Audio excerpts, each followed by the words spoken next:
things haven't gone exactly the way you wanted to with wins and losses, but you've just been the dominating force year in and year out. You don't seem to come off all that frustrated, but deep down with the way you play versus the wins and losses, does it wear on you a little bit? I wouldn't say it wear on me. Obviously, I want to win, and that's the ultimate goal is to win. But it's the process, and right now we in the beginning of this new season, starting this process over, and you never know how it's going to go. So you just do all you can in the beginning to set yourself up so where you want to be. You came from a winning program at Clemson. Dabo Swinney, your coach, Trevor Lawrence, your quarterback. You guys won a ton of games there, and unfortunately, that has not been the case here at the Giants, as Gio has been pointing out. But I will say, there seems to be a little bit more energy around this team this year. I don't know if it's the quarterback situation, but Abdul Carter, one of your defensive line mates, now is showing, and I see all these little Instagram snippets of some of the things he's doing on the field, which are ridiculous. Yeah. How excited are you, number one, to have him, and how important is it going to be for you guys to be the leaders of the team this year?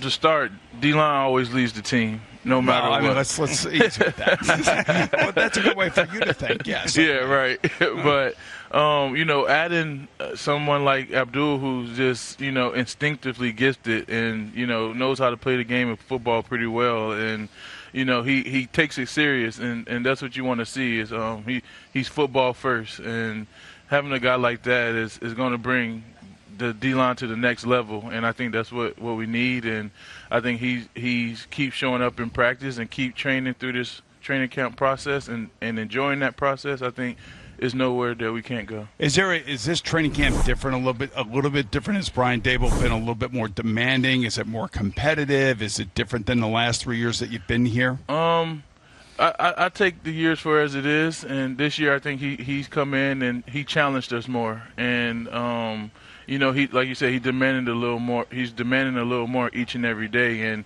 because he knows what it takes, and we all got to buy into the coaching and buy into the team and each other, so we can go wherever we want to go. Talking to Dexter Lawrence, to me, the biggest compliment that I could give an NFL player is that when I'm watching you, you make it look easy when it's far from easy. And there's two guys, defensive tackles, that I've watched in the last decade that make it look easy at times, you and Aaron Donald. When did it click for you when you're like, because you line up against someone, you're winning that battle 99% of the time. Yeah. At what point did you click and you were like, all right, like I'm the man now? It was just I think more than a click, it was just is the process from my rookie year type of thing. Every year I wanted to grow and get better and learn and figure out why I'm doing something or why I got to do it this way. You know what I'm saying? So I think once my mind kind of shifted to, understanding my position and honing in on my craft and thinking, just taking my time and think through whatever I'm doing, that's when my game started taking that next step. And I think it's always, I say, chase that feeling. So once you feel it, try to chase it again, wherever that feeling was of winning. You know what I'm saying? So that's kind of where the steps have been and, the process has been. Most people love quarterbacks and they love wide receivers. They got all their jerseys and everything. You got one of the best-selling jerseys by Giant fans by far. I mean, that's how much Giant fans love you and appreciate you. Gio's favorite player of all time is a guy by the name of John Randall, the maniac from Minnesota. It was that three technique, which is the same position that you play. I interviewed him the other day, and I asked him, I said, what's it like always being double-teamed?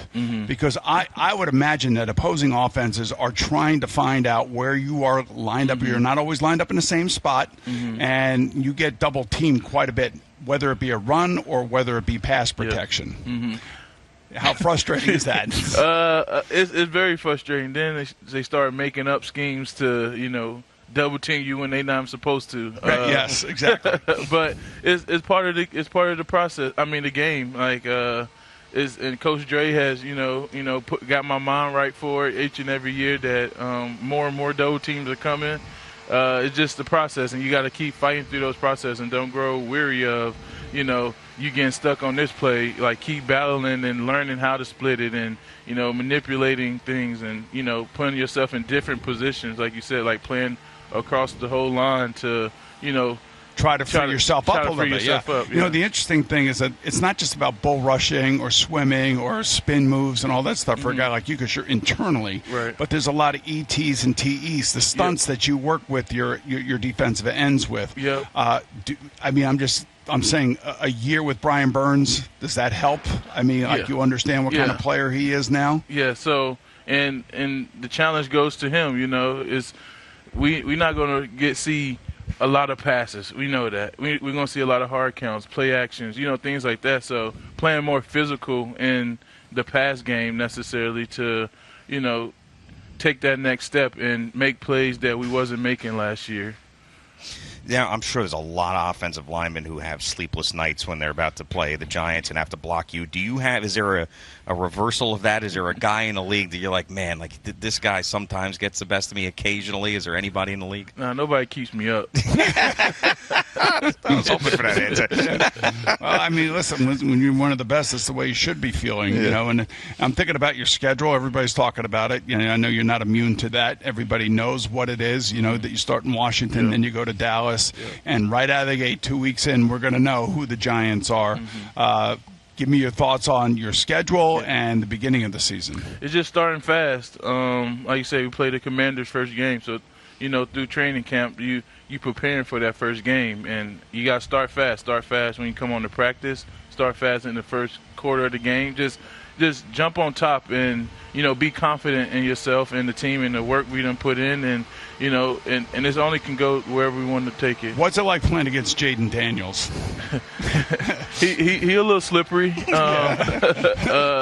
You know, that's a guy you got to, you know, you game plan for him. And you got to take it serious when you're going against a rookie. Last year he was a rookie. You had to take it serious. And now he's, you know, got a little more experience, got some more knowledge. And we got to go out there and attack him. And don't be prepared for whatever, because, you know, he's another one of the special guys. You know, the one thing is Abdul Carter is fast. Right. He is speedy. Not as fast as me, but maybe in terms of height and weight. I think when you look at it that way, I could understand that. But I feel like your defensive line is more athletic than it has been since you got here. Mm-hmm.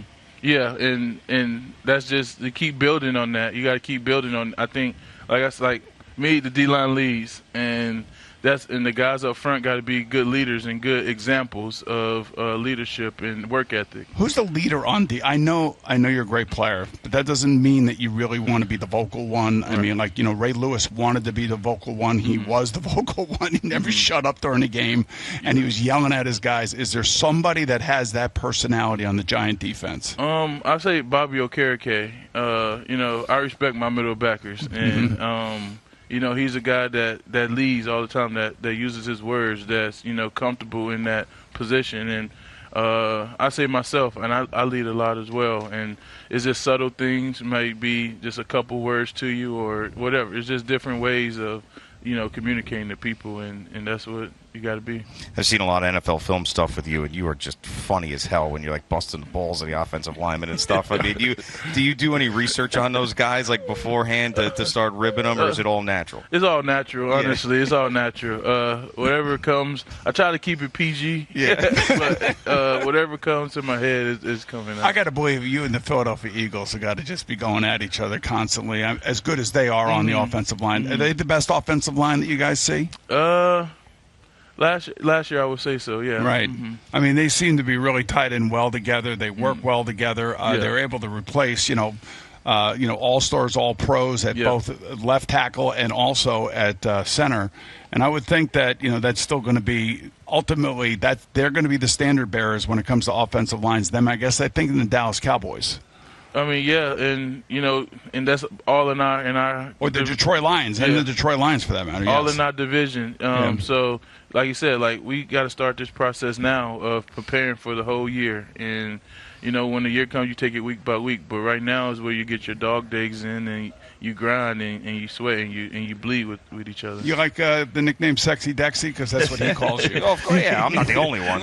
Yeah, I like it. It's fitting. Yeah, I mean, I asked him if he was going to call you that. Oh, it's just when he's sitting here, it's weird. Yeah. That's all I'm saying. You know, I like saying it when he's not sitting next to me. I know, but you legitimately love this guy. I do. I mean, what is it with you and defensive tackles? I don't know. I mean, I played very sparingly in high school, and I understand how He hard was an offensive lineman in high school. how hard it is, and it's just like, I don't know. And I got to, when I was in Pittsburgh, I got to watch Aaron Donald in college and him dominate, and just seeing him, it's just like the respect of just manhandling people, and then constantly on a team that's had a lot of losses is really what it comes down to. And I was going to say Gio was an offensive lineman at a high school out here in Long Island. Okay. He was a guard. He'd be like one of the guys you would be going against. Oh, goodness. Yeah, no, oh, goodness is right. But yeah, you want to bull rush him right here? No, it's okay. No. I don't want him to get hurt. I mean, we don't need Dexter Lawrence getting hurt. I mean, you steamrolled Sean Marash, one of our coworkers. I did. I mean, he pile drove him. Yes, I did pancake him. But I know it's all about winning in the Giants and the Super Bowl. But I mean, you are on. It sounds like I'm kissing your ass too much here, but you are on a Hall of Fame trajectory. Is that something that's on your mind if you put together a couple more years here that you're going to put on that jacket? For sure. And I think that's the ultimate compliment. And, as these years been going, like, that's the next step. The next steps are, keep building and whatever your next goal is. And the next goal is, keep being consistent enough and, doing what you do to be a Hall of Famer. And that's my ultimate goal. Yeah, I mean, and listen, you are right there, and I can't even imagine being someone watching film going like, all right, I got to stop that guy this week. Like, that's why it takes two. Yeah, that's why it takes two. The center never wants to be one-on-one, do they? The center always wants a little help. Yeah, they bring a little running back too. Right, last one before we go, because we had Russell Wilson here, and I was asking him, I was like, do you ever get angry? Like, because you never seem like you ever get angry, and like we talk about the personality of him when he's talking to the media as opposed to what he is in the locker room. Is there a Russell Wilson that we don't know that's in the locker room, or is that him the whole time? I haven't seen the angry Russell Wilson yet. You haven't seen it yet? Yeah. I mean, I can't even picture it. Like him going, gosh darn it. Yeah. You know what? He is going to be straight. You saw the cross around his neck. Yeah. You know where his heart lies. Yeah. And he is just going to be level. And I think that's what the Giants really want here out of their starting quarterback, at least now. Yeah. They want a guy that's been there, done it, it's been experienced, and is not going to be making mistakes. Is not going to be turning the ball over and not fumbling it and putting the defense in a bad situation.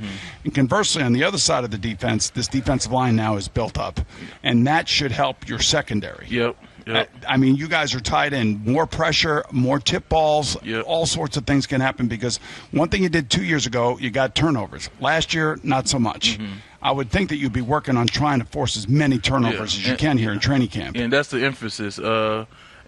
Like you said, just forcing turnovers, taking the ball, punching at the ball whenever you get a chance, playing the ball in the air, being aggressive playing the ball. So, like you said, the turnovers was a issue, and we plan on getting more, honestly. So we've been here a number of years. It's the first time we had a chance to interview you. It's really been a pleasure, and all the best this season. Keep kicking ass, and let's get some more wins this year. Huh? Thank you, man. All right, Dexter Lawrence. All right, Dex, nice to see you, man. Boomer and Gio. I know. Trust me, I've seen it. Oh, my goodness. Boomer and Gio on the Fan, CBS Sports Network.